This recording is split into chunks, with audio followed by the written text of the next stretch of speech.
ሰላም ቤተሰብ ውድ የተከበራችሁ የቻናሌ ቤተሰቦች እንዴት ናችሁ? ሰላም ናችሁ? እኔ ሰላም ነኝ፣ እግዚአብሔር ይመስገን። ሁላችሁም በያላችሁበት ሰላም እንደምትሆኑ ተስፋ አደርጋለሁ። ውድ ቤተሰቦች ዛሬ የዶሮ ልሰራ ነኝ። ብዙ ጊዜ ምግብ አይደለሁም እንደ ኦማን ምግብ አልሰራም። እዚህ እንትን አይደለም ብዙም እኔ ኪችን ውስጥ ስለማልገባ አንዳንዴ ነው መገባ ምክንያቱም እኔ ጽዳት ብቻ ስለሆንኩ ማለት ነው። እዚህ ዛሬ ደግሞ አጋጣሚ አግኝቼ ልግባ እስኪ ያልኩኝ እና መዳሜን ላግዝ ብዬ ገባው እና ውድ ቤተሰቦቼ እዚህ ጋር 2 ድንች አለኝ። ከዛ እዚህ ጋር ደግሞ ኮሳ አለኝ፣ 3 ኮሳ እንደፈለጋችሁ ነው መጠቀም ትችላላችሁ። እኔ ያው ትንሽ ስለምሰራ ነው 2 ያረኩትኝ። እዚህ ጋር ደግሞ ዶሮ አለኝ። ዶሮ በደንብ አጥቤዋለሁ ማለት ነው። በጨው በሎሚ በደንብ ዘብዝፌ አጥቤ ነው እንትን ያልኩትኝ ውድ ቤተሰቦች። እሺ ቤተሰብ እዚህ ጋር ደግሞ ቅመም አሉኝ ዶሮ ላይ የምጨምረው ማለት ነው።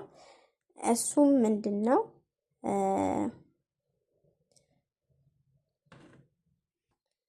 ያው ፈረን ውስጥ ሲደረግ የሚጨመራ ቅመሞች አሉ። እንደ ጥቁር ምንድነው የሚባለው ይሄ ፍልፍል አስወት፣ እንደ ፒፓር ብዛራት የተቀላቀለ ነው እሱም እና ብዙም ስማቸውን አላውቀውም። ለምን የዚህ ሀገሩ ቅመም የተለየ ነው። እንደ ኦማን አይደለም። እንግዲህ ይቅርታ እጠይቃለሁ ስላላወቅኩትኝ። ከዛ እዚህ ጋር አቀላቀልኩትኝ። ከዛ ሳይበዛ ምንድነው ማረገው ዘይቱን ሳይበዛ ማለት ነው ፈረን ውስጥ ሳስገባ እንዳይደርቅ በትንሹ እንደዚህ እናረጋለን።